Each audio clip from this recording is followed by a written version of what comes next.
Hello guys. तो आज की वीडियो में हम बात करने जा रहे हैं fifth schedule and six schedule के बारे में। जो आपके पास बात करेंगे regarding schedule areas and tribal areas के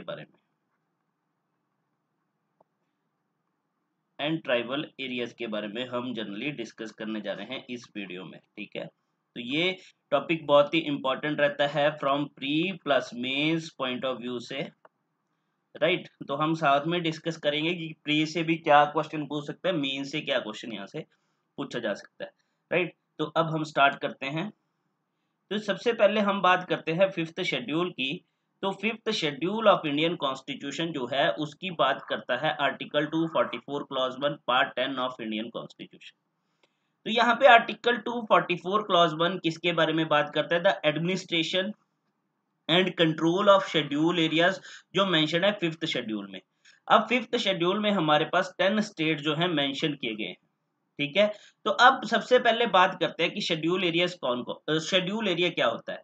अब शेड्यूल एरिया वो एरिया होगा जिसको प्रेसिडेंट जो है डिक्लेयर करेगा, एक ऑर्डर इशू करेगा कि पर्टिकुलर एरिया जो है इसको शेड्यूल एरिया की कैटेगरी में डाला जा रहा है। ठीक है, तो ये पर्टिकुलर एरिया जो है आज से शेड्यूल एरिया जो है डिक्लेयर किया जा रहा है। तो अब क्या होता है कि जो भी एरिया शेड्यूल एरिया डिक्लेयर कर दिया जाता है तो उनको क्या दे दी जाती है? ऑटोनॉमी दे दी जाती है इन मैरिज में, लॉ में, दैट मीन स्पेशल प्रिविलेजेस इनको दे दी जाती है प्रॉपर्टी इनहेरिटेंस में, ट्रांसफर में, एटसेट्रा। तो यहाँ पे बात की जाए, अब इन एरियाज को फिफ्थ शेड्यूल के एरियाज जो हैं उनको मतलब क्यों इसमें जो है एरियाज को ऐड किया जाता है? क्योंकि इनको जो ऐड किया जाएगा because of their socio economic backwardness की वजह से। तो यहाँ पे क्या होगा, अब जो एरियाज फिफ्थ शेड्यूल में मेंशन होंगे उनके लिए स्पेशल प्रिविलेजेस या स्पेशल एफर्ट्स किए जाएंगे बाय द गवर्नमेंट कि जिससे जो है हम इनकी सोशियो इकोनॉमिक कंडीशंस को इम्प्रूव कर सकें। अब बात करते हैं कि मैंने पहले भी बात करी कि फिफ्थ शेड्यूल में कितने स्टेट्स आते हैं? हमारे पास 10 स्टेट्स आते हैं। वो कौन कौन से? हमारे पास आंध्र प्रदेश, तेलंगाना, झारखंड, छत्तीसगढ़, गुजरात, हिमाचल प्रदेश, मध्य प्रदेश, महाराष्ट्र, उड़ीसा एंड राजस्थान। ये रहे। इनको याद करने का एक सिंपल सा ट्रिक है। अगर आपको इंडिया का मैप होगा तो इंडिया के मैप के थ्रू डायरेक्ट हम जाएंगे। सबसे पहले हमारे पास आएगा यहाँ पे महाराष्ट्र। राइट, तो अगर मैं महाराष्ट्र से चलूं तो महाराष्ट्र के ऊपर आपके पास लगता है गुजरात, देन गुजरात के ऊपर लगता है आपके पास राजस्थान, फिर यहाँ पे नॉर्थ में आप जाओगे तो हिमाचल प्रदेश। अब आप देखोगे तो गुजरात के साथ यहाँ पे जो बॉर्डर शेयर होता है वो होता है मध्य प्रदेश का। गुजरात के ईस्ट साइड में मध्य प्रदेश के इस साइड लगता है आपके पास छत्तीसगढ़। देन छत्तीसगढ़ के साथ यहाँ पे जो है बॉर्डर शेयर होता है झारखंड का। अब झारखंड के नीचे अगर आप देखोगे तो यहाँ पे बॉर्डर शेयर होगा उड़ीसा का। अब उड़ीसा से नीचे अगर आप देखोगे तो आपके साथ बॉर्डर लगता है यहाँ पे आंध्र प्रदेश का। अब आंध्र प्रदेश के साथ यहाँ पे जो छत्तीसगढ़ और उड़ीसा के साथ यहाँ पे बॉर्डर लगता है तेलंगाना का। तो ये हो गए हमारे 10 के 10 स्टेट, महाराष्ट्र, गुजरात, राजस्थान, हिमाचल प्रदेश, मध्य प्रदेश, छत्तीसगढ़, झारखंड, उड़ीसा, आंध्र प्रदेश, तेलंगाना। तो ये 10 स्टेट्स हैं जिनको फिफ्थ शेड्यूल में मेंशन किया गया है। राइट, अब ये रहे हमारे पास ट्राइबल होमलैंड, मतलब इन रीजन में जो आपके पास यहाँ पे ट्राइब्स आपको दिखेगी, लाइक जो आंध्र प्रदेश में महबूबनगर आ गया, आदिलाबाद आ गया, बरंगल आ गया। राइट, ये आप देख सकते हो कुछ रीजन। राइट, तो अब हम चलते हैं आगे की तरफ। अब बात करते हैं फिफ्थ शेड्यूल के फीचर्स की कि क्या क्या फीचर्स है फिफ्थ शेड्यूल के। तो यहाँ पे हमने पहले ही बात कर दी कि डिक्लेयर कौन करेगा कि ये पर्टिकुलर एरिया जो शेड्यूल एरिया है। तो यहाँ पे प्रेसिडेंट को पास पावर है, अथॉरिटी है कि वो डिक्लेयर करेगा कि ये पर्टिकुलर एरिया जो है शेड्यूल एरिया है। तो अब प्रेसिडेंट यहाँ पे क्या कर सकता है? इस एरिया के बाउंड्री को मतलब अल्टर कर सकता है, दैट मीन्स इंक्रीज कर सकता है और डिक्रीज कर सकता है boundaries after the consultation with the governor of that state. उस स्टेट की गवर्नर की कंसल्टेशन के बाद जो है वो डिफाइन करेगा कि पर्टिकुलर एरिया को हटाना है कि अब शेड्यूल अब ये इकोनॉमिकली सोशियो इकोनॉमिकली डेवलप हो चुका है तो उसको रिमूव भी कर सकता है। ये कितना रीजन रह गया कि अभी ये सोशल इकोनॉमिक बैकवर्ड एरिया है तो इसको हमने तो वहां पे उसकी बाउंड्रीज को भी अल्टर किया जा सकता है by the order of the president. Right, तो अब बात करते हैं regarding the executive power of states and centre with respect to schedule areas. तो यहाँ पे बात करते हैं, तो यहाँ पे एडमिनिस्ट्रेशन कौन करेगा शेड्यूल एरियाज की, वो करेगा स्टेट्स। तो एग्जीक्यूटिव पावर जो है सेंटर की वो एक्सटेंड कर दी जाती है। अब यहाँ पे क्या होगा कि सेंटर जो है वो क्या करेगी, डायरेक्शन देगी किसको, स्टेट्स को, with respect to administration of schedule areas, right. And वहीं पे अब गवर्नर के रोल की बात हम यहाँ पे करें तो गवर्नर का क्या रोल रहेगा। अब गवर्नर क्या करता है, यहाँ पे सबमिट करता है report to president with respect to administration of such areas annually. Annually तो करेगा ही करेगा, अगर यहाँ पे प्रेसिडेंट को अगर लगेगा कि उसको एनुअल से पहले मतलब बीच मिड एनुअल में या मिड ईयर में उसको कोई रिपोर्ट चाहिए, तब भी गवर्नर को क्या करना पड़ेगा, यहाँ पे रिपोर्ट जो है वो सबमिट करने पड़ेगी। एंड यहीं पे क्या होता है, सेंटर जो है वो डायरेक्शन देता है स्टेट्स को, जो हमने ऊपर बात करी regarding the administration of schedule areas, ठीक है, कि क्या यहाँ पे दैट मीन्स की एडमिनिस्ट्रेशन हुई है, कितना यहाँ पे मतलब कितनी डेवलपमेंट एक्टिविटीज जो यहाँ पे प्रिविलेजेस इनके लिए जो पॉलिसीज आई कितने उनकी इंप्लीमेंटेशन हुई, राइट। सारी रिपोर्ट जो है वो प्रेसिडेंट को सबमिट करवाएगा कौन, गवर्नर, राइट। अब यहाँ पे बात करते हैं ट्राइब्स एडवाइजरी काउंसिल। एक और फीचर क्या आता है यहाँ पे 5th शेड्यूल के अंडर कि हर एक स्टेट में अब क्या होता है, यहाँ पे ट्राइब्स एडवाइजरी काउंसिल जो है वो एस्टेब्लिश करनी होती है। अब ये क्या यहाँ पे सीधा बात करेंगे, each state having schedule area, जहां पे भी शेड्यूल एरियाज होंगे उनको एस्टेब्लिश करनी होती है TAC tribes advisory council, right, जो क्या करेगी, एडवाइज करेगी on welfare and advancement of schedule tribes. अब ये जो ट्राइबल एडवाइजरी काउंसिल है ये क्या है, अब यहां से क्वेश्चन बनेगा कि अगर ट्राइबल एडवाइजरी काउंसिल से क्वेश्चन आया प्रीलिम्स में, तो प्रीलिम्स का सीधा क्वेश्चन रहेगा कि क्या ये ट्राइबल एडवाइजरी काउंसिल जो है ये कॉन्स्टिट्यूशनल बॉडी है और नॉन कॉन्स्टिट्यूशनल बॉडी है। तो याद रखना it is a constitutional body. And ये कौन से शेड्यूल के अंडर, 5th शेड्यूल के अंडर जो है फॉर्म की जाती है, किसको डील करने के लिए, to deal with welfare and advancement of scheduled tribes in states. तो ये बात भी याद रखना। अब यहाँ पे क्या होता है, अब सेकंड क्वेश्चन यहाँ से सीधा बनेगा कि ये कितने मेंबर कंसिस्ट करता है। तो TAC के हमारे पास 20 मेंबर्स होते हैं, जहां से अब देखो यहाँ पे कंफ्यूजन कहां पे करेगा, यहाँ पे आपको दे दिया जाएगा 3/4 की जगह लेट से एग्जामिनर ने दे दिया 1/4। तो यहाँ पे याद रखना ये जो ट्राइबल एडवाइजरी काउंसिल है इसके 20 मेंबर्स होंगे, जिसमें से 3/4 जो होंगे वो रिप्रेजेंटेटिव होंगे उस शेड्यूल ट्राइब के जो स्टेट लेजिस्लेटिव असेंबली के मेंबर हैं। दैट मीन जो उस शेड्यूल ट्राइब के मेंबर जो हैं MLA हैं, उनका 3/4 जो होंगे वो होंगे, राइट। एंड यहीं पे बोला गया कि similar council can also be establish in states जिनकी having STs but not schedule areas therein. मतलब वहां पे शेड्यूल ट्राइब तो है बट वहां पे शेड्यूल एरियाज नहीं है। अगर वहां पे अब ये ट्राइबल एडवाइजरी काउंसिल उन स्टेट में कब बनेगी, जब यहाँ पे प्रेसिडेंट जो है उसके रिगार्डिंग डायरेक्शन देगा। कौन से स्टेट में, जहां पे शेड्यूल ट्राइब की पॉपुलेशन तो है बट वो शेड्यूल एरिया नहीं है, राइट। अब यहाँ पे नेक्स्ट क्या बोला गया कि अगर ट्राइबल एडवाइजरी काउंसिल में नंबर ऑफ रिप्रेजेंटेटिव जो ST के in the state legislative assembly, that means MLA जो होंगे ST कम्युनिटी के, वो less than number of seats in TAC, जो ट्राइबल एडवाइजरी काउंसिल में सीट्स हैं, अगर उससे कम हुए then it to be filled by such representatives, then the remaining seat जो होंगी वो फिल्ड की जाएंगी मेंबर्स ऑफ दोस ट्राइब्स। मतलब एक तो जो नंबर ऑफ सीट्स लेट से अगर हम बात करें कि यहाँ पे बोल दिया 20 में से 3/4 जो होगी वो रिप्रेजेंटेशन होगी MLA की, तो अगर मैं इसको कट करूं तो 15 मेंबर्स आगे जो MLA से होंगे। बट अगर हम बोल दें कि MLA की जो रिप्रेजेंटेशन है लेजिस्लेटिव असेंबली में, MLA की रिप्रेजेंटेशन है ओनली 8, तो रिमेनिंग हमारे पास कितने रह गए, 7।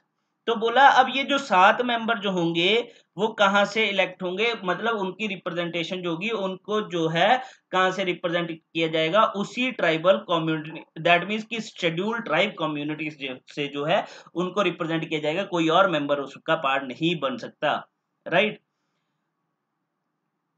एंड यहाँ पे बोला गया कि अब इस ट्राइबल एडवाइजरी काउंसिल के चेयरमैन और मेंबर्स के लिए जो अपॉइंटमेंट का जो भी आपके पास रूल्स जो होंगे कि कैसे उनको अपॉइंट किया जाएगा, क्या उनका टेन्योर होगा, वो सारा जो है यहाँ पे कौन डिसाइड करेगा, वो डिसाइड करेगा गवर्नर। तो ये बात भी याद रखना, यहाँ से गवर्नर की जगह आपके पास प्रेसिडेंट ऑप्शन में हो सकता है और वो स्टेटमेंट गलत हो जाएगी।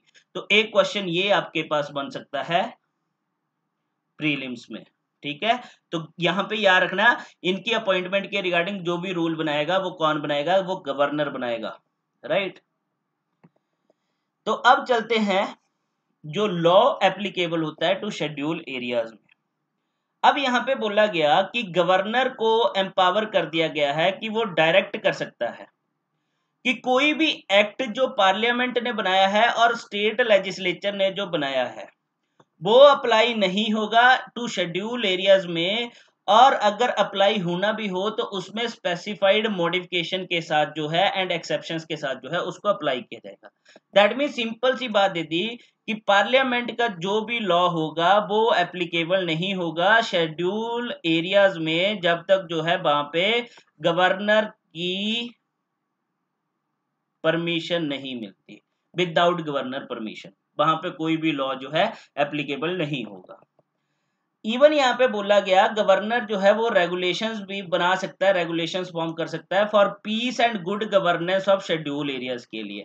दैट मीन्स कि अल्टीमेट बात की जाए तो यहाँ पे जो भी लेजिस्लेटिव फंक्शन होंगे या फिर जो भी रूल्स बनाए जाएंगे इन शेड्यूल एरियाज के रिस्पेक्टिव में वो कौन बनाएगा, वहां पे गवर्नर बनाएगा। दैट मीन्स कि गवर्नर ही वहां पे मेन एडमिनिस्ट्रेटिव अथॉरिटी होगा।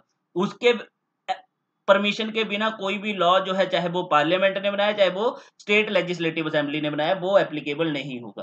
तो यहीं पे बोल दिया कि also make regulations for piece and good governance of schedule areas. But ये जो रूल बनाएगा कब बनाएगा, जब वो कंसल्ट करेगा किसके साथ, ट्राइबल एडवाइजरी काउंसिल की कंसल्टेशन के बाद जो है ये रूल बनाए जाएंगे। तो ये रेगुलेशन जो होंगी वो प्रोहिबिट कर सकती हैं और रेस्ट्रिक्ट कर सकती है ट्रांसफर ऑफ लैंड, रेगुलेट कर सकती है the allotment of land and business of money lending with respect to schedule tribes, right. तो ये बात करेगी। इवन यहाँ पे बात करेगी कि ये जो रेगुलेशन है वो रिपील भी कर सकती है और अमेंड कर सकती है एनी एक्ट ऑफ पार्लियामेंट और स्टेट लेजिस्लेचर जो एप्लीकेबल होगा टू शेड्यूल एरियाज, ठीक है। बट यहाँ पे बोला गया ये जितनी भी रेगुलेशंस होगी जो भी मेड बाय द गवर्नर होगी उन सब रेगुलेशंस के लिए प्रेसिडेंट की एसेंट जो है बहुत ही जरूरी होती है। तो ये क्वेश्चन भी यहाँ पे प्रीलिम्स का पार्ट बन सकता है, राइट। इवन यहाँ पे बात करी गई कि कॉन्स्टिट्यूशन जो है वो क्या रिक्वायर करता है, president requires president to appoint a commission, ठीक है। तो यहाँ पे प्रेसिडेंट जो है वो अपॉइंट करेगा commission to report on the administration of schedule areas and welfare of the STs in the states, ठीक है। तो यहाँ पे प्रेसिडेंट की वो रिस्पॉन्सिबिलिटी है कि वो क्या करेगा, एक कमीशन अपॉइंट करेगा जो कमीशन किस पे रिपोर्ट प्रिपेयर करेगा, जो एडमिनिस्ट्रेशन ऑफ शेड्यूल एरियाज है एंड जो वेलफेयर ऑफ एसटीज जो हो रही है, शेड्यूल ट्राइब्स हो रही है स्टेट में, उसके रिगार्डिंग रिपोर्ट प्रिपेयर करेगा। तो इस प्रोविजन के अंडर यहाँ पे दो बार जो है यहाँ पे कमिटीज अपॉइंट हो चुकी है। यूएन धेवर कमेटी अपॉइंट हुई थी 1961 में, then second commission was appointed हुआ था इन 2002 में अंडर दिलीप सिंह भूरिया के अंडर, राइट। तो ये बात भी आप याद रखना। इवन आपको पता होगा panchayat extension to schedule areas है। नॉर्मली जो पंचायती राज एंड म्युनिसिपैलिटी है नॉर्मल है, ठीक है, bye 73rd and 74th constitutional amendment के, वो इस रीजन में एप्लीकेबल नहीं होता। अब जो शेड्यूल एरियाज में जो है स्पेशल एक्ट है पैसा एक्ट, ठीक है, जो एप्लीकेबल होता है शेड्यूल एरियाज में, पैसा एक्ट 1996, राइट। इसको हम अलग से डील करेंगे जब हम पंचायती राज करेंगे, राइट। चलो अब बात करते हैं हम शेड्यूल एरियाज की, सिक्स्थ शेड्यूल की। तो अब सिक्स्थ शेड्यूल की बात की जाए तो हमारे पास जो सिक्स्थ शेड्यूल है वो डील करता है ट्राइबल एरियाज के साथ, आर्टिकल 244 क्लॉज 2। अभी हमने फिफ्थ शेड्यूल में बात करी, फिफ्थ शेड्यूल में हमने 10 स्टेट्स की बात करी। अब 10 स्टेट की बात करी गई वहां पे, ठीक है, वो अभी हमने देखा।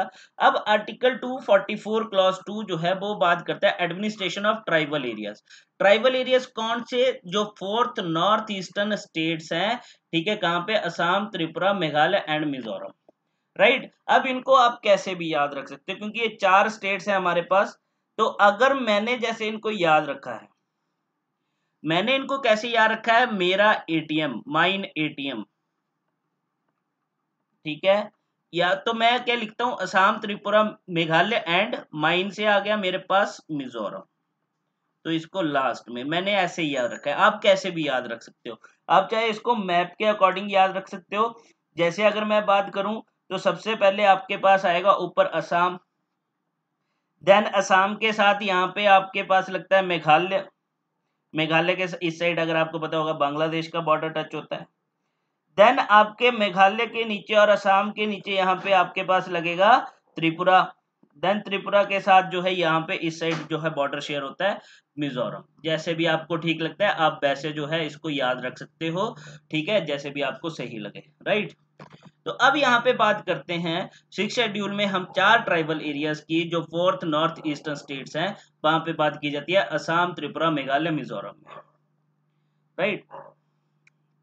अब यहाँ पे बात की जाए तो अब सीधा सा ट्राइबल एरियाज ऑफ 80 mm जो है उनको ऑटोनॉमस डिस्ट्रिक्ट कंसीडर किया जाता है। जैसे हमने बात करी शेड्यूल एरियाज में हमारे पास क्या होगा, ट्राइबल एडवाइजरी काउंसिल होगी, यहाँ पे क्या होता है ऑटोनॉमस डिस्ट्रिक्ट काउंसिल होती है, ठीक है। यहाँ पे ऑटोनॉमस डिस्ट्रिक्ट बना दिया, इसको अलग से बना दिया, ठीक है। That means but they do not fall outside the executive authority of the state concern. मतलब ये ऑटोनॉमस डिस्ट्रिक्ट तो है बट इसका ये मतलब नहीं है कि जो स्टेट के जो एग्जीक्यूटिव अथॉरिटी है उससे बाहर होगा कि ये अलग से डील करेंगे, अलग से डिस्ट्रिक्ट होगा, इसमें स्टेट का कोई रोल नहीं होगा, नहीं। तो ये हमारे पास कुछ असम में जो ये आपके पास राइट जो आपके पास डिस्ट्रिक्ट्स है, कार्बी आंगलोंग, ये ट्राइब्स हैं, राइट। जैसे त्रिपुरा हिल डिस्ट्रिक्ट, त्रिपुरा में सिर्फ एक है, मेघालय में 2 हैं, गारो हिल्स, खासी हिल्स, जैंतिया हिल्स अगर आपको याद होगा, चकमा, मारा, लाई, ये मिजोरम में पड़ेंगी, राइट। तो ये आप देख सकते हो, देखो ये यहाँ पे बताया गया, ये जैसे त्रिपुरा की लोकेशन आ गई, ठीक है, ये गारो, खासी, जैंतिया, ठीक है, ये गोरखा लैंड आपके पास, बोडो लैंड, ठीक है, ये कार्बी आंगलोंग, ठीक है, दीमा हासो, सदर हिल्स, ठीक है, ये चकमा, मारा, ऑटोनॉमस डिस्ट्रिक्ट काउंसिल, एडीसी का मतलब है ऑटोनॉमस डिस्ट्रिक्ट काउंसिल, ठीक है, लाई एडीसी काउंसिल, राइट। तो ये आप देख सकते हो। अब देखो जैसे ये रहा हमारे पास असम, मेघालय, ठीक है, मणिपुर आ गई, ये मिजोरम आ गई, ये त्रिपुरा आ गया, ठीक है, 7 सिस्टर्स। अब यहाँ पे देखो, यहाँ पे अगर आपको दिख रहा होगा, अब यहाँ पे बोला गया कि ये जो हमारे पास अरुणाचल प्रदेश है, दिस रीजन, ये पूरा रीजन जो है ये ILP रिजाइम है। दैट मीन्स ILP रिजाइम क्या होता है, इसको बोला जाता है इनर लाइन परमिट।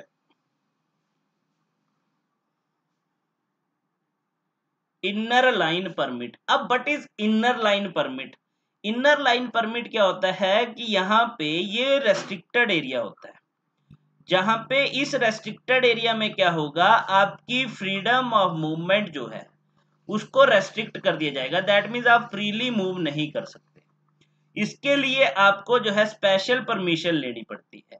अब स्पेशल परमिशन लेनी पड़ती है, उस स्पेशल परमिशन को बोला जाता है इनर लाइन परमिट। अब यहाँ पे क्वेश्चन क्या पूछा जाएगा कि इनर लाइन परमिट जो है कौन इशू करता है। अब ये जो इशू किया जाता है बाय द डिस्ट्रिक्ट एडमिनिस्ट्रेशन के थ्रू किया जाता है। दैट मीन्स आपका जो डीसी होता है, डीसी ऑफिस से ये इशू होता है, मतलब डीसी यहाँ पे जो है डेप्यूटी कमिश्नर जो होता है डिस्ट्रिक्ट का, वो इनर लाइन परमिट जो है वो इशू करता है, राइट। तो ये आप देखना। अब बात करते हैं हम एडीसी की, तो याद रखना एडीसी जो है वो कॉन्स्टिट्यूट होती है अंडर द 6th शेड्यूल। वहीं पे 5th शेड्यूल के अंदर हमारे पास ट्राइबल एडवाइजरी काउंसिल जो है वो कॉन्स्टिट्यूट होती है। तो एडीसी के अंडर क्या बोला, गवर्नर के पास अथॉरिटी है कि वो इन ऑटोनॉमस डिस्ट्रिक्ट काउंसिल को क्या कर सकता है, रीऑर्गेनाइज कर सकता है। दैट मीन्स कि इंक्रीज कर सकता है और डिक्रीज कर सकता है बाउंड्रीज को, डीलिमिटेशन कर सकता है एरियाज की, elections, qualification, term of office etcetera. तो यहाँ पे बोला गया अगर यहाँ पे डिफरेंट ट्राइब्स है इन ऑटोनॉमस डिस्ट्रिक्ट में, मतलब एक जो ऑटोनॉमस डिस्ट्रिक्ट क्रिएट कर दिया, अब वहां पे लेट्स से कि नंबर ऑफ ट्राइब्स जो है रिसाइड करती हैं, तो यहाँ पे क्या कर सकता है, गवर्नर के पास एक पावर होती है कि वो उस ऑटोनॉमस डिस्ट्रिक्ट को क्या कर सकता है, डिवाइड कर सकता है इनटू सेवरल ऑटोनॉमस रीजन्स में, राइट। सेवरल ऑटोनॉमस रीजन में जो है उनको डिवाइड कर सकता है। इवन यहाँ पे बोला गया ये जो आपके पास ऑटोनोमस डिस्ट्रिक्ट्स होंगे इनकी क्या होती है, डिस्ट्रिक्ट काउंसिल्स होती है, और इस काउंसिल के कितने मेंबर्स होते हैं, 30 मेंबर्स होते हैं। अब बोला गया आउट ऑफ दिस 30 मेंबर्स 26 जो होंगे वो इलेक्टेड होंगे ऑन द यूएएफ। यूएएफ मतलब यूनिवर्सल एडल्ट फ्रेंचाइज, वहां पे इलेक्शंस होंगे, यूनिवर्सल एडल्ट फ्रेंचाइज। एंड 26 हो गए, और रेस्ट ऑफ द 4 जो है these are nominated by the governor, उनको नॉमिनेट करेगा गवर्नर। एंड अब यहां से आपसे क्या क्वेश्चन पूछा जाएगा, ये डायरेक्ट क्वेश्चन होते हैं, ठीक है, कि कितने मेंबर इलेक्टेड होंगे, किस बेसिस पे होंगे, यूएएफ, और 4 जो होंगे नॉमिनेटेड बाय द हुम, गवर्नर, प्रेसिडेंट, राइट।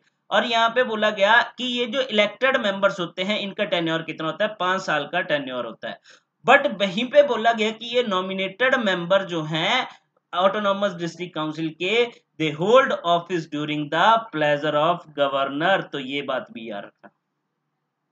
इवन यहाँ पे बोला गया कि इस ऑटोनॉमस रीजन की सेपरेट रीजनल काउंसिल भी हो सकती है, ठीक है, और उनका ऑटोनॉमस एरिया जो होगा अंडर दिस शेड्यूल, ठीक है। अगर मैं बात करूं तो most of this autonomous district council जो है वो कहां पे है, नॉर्थ ईस्टर्न इंडिया में, ये जो हमने बात करी असम, त्रिपुरा, मेघालय, मिजोरम। बट 2 आपको कहां पे देखने को मिलेगी, लद्दाख रीजन में देखने को मिलेगी, जो जिसको कौन एडमिनिस्टर कर रहा है, by India as a union territory, क्योंकि लद्दाख जो है प्रेजेंटली क्या है, यूनियन टेरिटरी है। अब जब कोई भी यूनियन टेरिटरी जो होती है वो डायरेक्टली एडमिनिस्ट्रेशन होती है किसकी, यूनियन गवर्नमेंट के, बट एक्चुअल में उसका जो हेड होता है वो प्रेसिडेंट की एडमिनिस्ट्रेशन के अंडर होती है, प्रेसिडेंट मेन हेड होता है उसका, ठीक है। तो यहाँ पे बात की जाए तो अब प्रेजेंटली हमारे पास कितने ऑटोनॉमस काउंसिल्स है, presently we have 10 autonomous councils है। कहाँ कहाँ पे हैं, असम में, मेघालय में, मिजोरम में एंड त्रिपुरा में, ठीक है। और जो ये जो ऑटोनॉमस काउंसिल हमने पहले बात करी कि कौन से शेड्यूल के अंडर जो है ये कॉन्स्टिट्यूट की जाती है, under the provision of 6th schedule, right. तो ये आप देख सकते हो। अब बात करते हैं इन काउंसिल्स के लेजिस्लेटिव एंड जुडिशियल फंक्शंस की। तो यहाँ पे बोला गया कि ये जो डिस्ट्रिक्ट एंड रीजनल काउंसिल्स हैं इनके कुछ लेजिस्लेटिव एंड जुडिशियल फंक्शन जो है ये परफॉर्म करती हैं। बट जो ये legislative and judicial functions perform करेगी किस की एसेंट के बाद, with the ascent of president, जब इनको प्रेसिडेंट अलाउ करेगा। अब इनकी legislative and judicial function powers में अगर मैं बात करूं तो कौन कौन सी है, राइट। जब फर्स्ट हमारे पास रहेगी that means allotment and setting a part of land for agriculture, residential, grazing, non agricultural purposes and management of forest, जो हमारे पास रिजर्व फॉरेस्ट का पार्ट नहीं है तो वो भी इनके अंडर रहेगा। इवन यहाँ पे बोला गया कि जो canal, regulation of jhum, inheritance of property, marriage, social customs, headman, village committees, construct school, regulation of money lending and trading by non tribals, right. But बोला गया कि governor assent is required, autonomous state can be formed only within Assam. बोला गया कि ये जो autonomous state जो बनेंगे वो कहां पे फॉर्म हो सकता है, इन असम में हो सकता है, Tripura, Meghalaya, Mizoram and other states में नहीं हो सकता, राइट। इवन ये इनके पास ये जो आपके पास ऑटोनॉमस डिस्ट्रिक्ट काउंसिल जो होती है इनके पास क्या पावर होती है कि ये कलेक्ट कर सकती है एंड इम्पोज कर सकती है tax, land revenue, constitute village councils, court for trial, ठीक है। एंड इनसे जो है फिर ये क्या कर सकते हैं, अपने डिस्ट्रिक्ट के अंडर अपील भी मतलब हियर कर सकती है, ठीक है। और यहाँ पे जो हाई कोर्ट, उस स्टेट के हाई कोर्ट की ज्यूरिडिक्शन भी, दैट मीन्स कि किस मैटर में ज्यूरिडिक्शन वहां पे एप्लीकेबल होगी, कहां पे नहीं होगी, किस मैटर में नहीं होगी, वो भी स्पेसिफाइड करेगा गवर्नर। अगर आपको पता होगा, लाइक अगर मैं बात करूं जो हमारे पास ट्राइबल पीपल होते हैं इनका क्या होता है, अपना डिफरेंट कल्चर होता है इनके अपना, अगर मैं बात करूं अपना रिलीजियस मैटर इनका डिफरेंट होता है, रिलीजन इनका ये अपना फॉलो करते हैं। अब इनके कल्चर में अगर मैं बात करूं तो यहाँ पे इनके डिफरेंट मैरिज सिस्टम अलग होता है, डाइवोर्स अलग होता है, प्रॉपर्टी इनहेरिटेंस अलग होता है, राइट। तो इनके अपनी मतलब कि रिलीजियस बेसिस पे इनकी जो मेन डाइटी होती है उसके अकॉर्डिंग भी ये यहाँ पे क्या करते हैं, पनिशमेंट डिफाइन करते हैं कि अगर कोई पर्सन ये एक्ट कर देगा तो उसको क्या पनिश किया जाएगा, and all and all, right. तो ये मैटर बोला कि ये खुद ही डील कर लेंगे, राइट। अब यहाँ पे बोला गया कि 6th शेड्यूल के अंडर क्या बोला गया कि जो एक्ट हैं पार्लियामेंट और स्टेट लेजिस्लेचर के, वो अप्लाई नहीं होंगे ऑटोनॉमस डिस्ट्रिक्ट में, और अगर अप्लाई भी होंगे तो विद सर्टेन मॉडिफिकेशन के साथ होंगे, अदरवाइज नहीं होंगे। ठीक है, ठीक है। ये किस केस में? गवर्नर की असेंट के बाद, राइट। अब बात करते हैं इनकी डिस्क्रिशनरी पावर की। तो यहाँ पे बोला गया जो पावर ऑफ डिस्क्रिशन जो है वो किसके पास लाई करेगी, या तो प्रेसिडेंट के पास करेगी या फिर गवर्नर के पास करेगी। ठीक है, डिस्क्रिशनरी पावर दैट मींस कि जो इनके पास ही लाई करती है, जिसका कॉन्स्टिट्यूशन में कोई मेंशन नहीं है या किसी सब्जेक्ट पे कोई मेंशन नहीं है, यहाँ पे बोलते हैं कि इस मैटर में अगर कोई भी डिसीजन लेना है तो वो प्रेसिडेंट और गवर्नर अपने बिहाफ पे ले लेंगे, तो वो उनकी डिस्क्रिशनरी पावर आ गई। तो यहाँ पे बोला गया कि असम के केस में जो डिस्क्रिशनरी पावर है वो विद गवर्नर के लाई करेगी, with governor with respect to parliament and state legislature. मतलब अगर ये कोई भी एक्ट बनाते हैं अप्लाई होगा नहीं होगा वो कौन डिसाइड करेगा? गवर्नर डिसाइड करेगा। बट वहीं पे बात करूं मेघालय, त्रिपुरा एंड मिजोरम के केस में, ये कहां किसके पास लाई करती है? प्रेसिडेंट के पास लाई करेगी, बट किस मैटर में? With respect to parliamentary act. But governor के पास लाई करेगी with respect to state legislature act. तो देखो असम के केस में पार्लियामेंट और स्टेट लेजिस्लेचर के केस में पावर किसके पास है? गवर्नर के पास। बट एमटीएम के केस में प्रेसिडेंट के पास पार्लियामेंट्री एक्ट्स के रिगार्डिंग पावर है, और वहीं पे गवर्नर के पास with respect to state legislature act जो पावर है, राइट। अब यहां पे बोला गया कि गवर्नर और क्या कर सकता है? अपॉइंट कर सकता है कमीशन जो इंक्वायर करेगा into their status. That means tribal के स्टेटस पे सारा इंक्वायरी होगी। दैट मींस कि कितना डेवलप हुए हैं, क्या उनकी दिक्कत है, ठीक है, सोशल इकोनॉमिक कितने बैकवर्ड हैं, राइट, वो सारा होगा।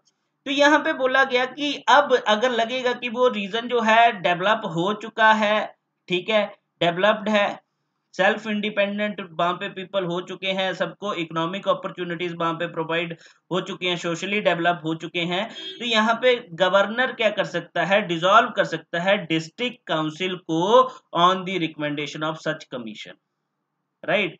अब यहाँ पे आर्टिकल 275 जो है ये बात करता है grants in aids are applicable to the 6 schedule areas.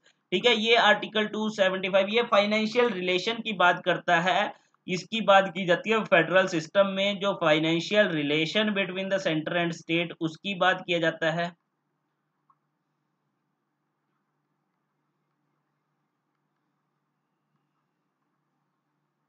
Right. तो ये आप देख सकते हो, इसको हम अलग से डील कर लेंगे आर्टिकल 275। ठीक है, तो ये हम देख सकते हैं। So that's all for today. तो ये था हमारा जो 5th schedule and 6th schedule. I hope आपको मेरी वीडियो पसंद आई हो और ये आपको बहुत हेल्प करेगी आपके prelims and mains point of view से, राइट। अगर आपको मेरी वीडियो पसंद आई हो तो आप क्या कीजिएगा, मेरे चैनल को सब्सक्राइब कर दीजिएगा, एंड अलॉन्ग विद क्या कीजिएगा, वीडियो को लाइक कीजिएगा और शेयर कीजिएगा, और प्लीज कमेंट कीजिएगा आपको मेरी वीडियोस कैसे लगी। अगर आप चाहते हो कि मैं फर्दर और वीडियोस यहाँ पे अपलोड करूँ तो प्लीज आप मेरे को कमेंट सेक्शन में बताइएगा। So that's all for today, thank you.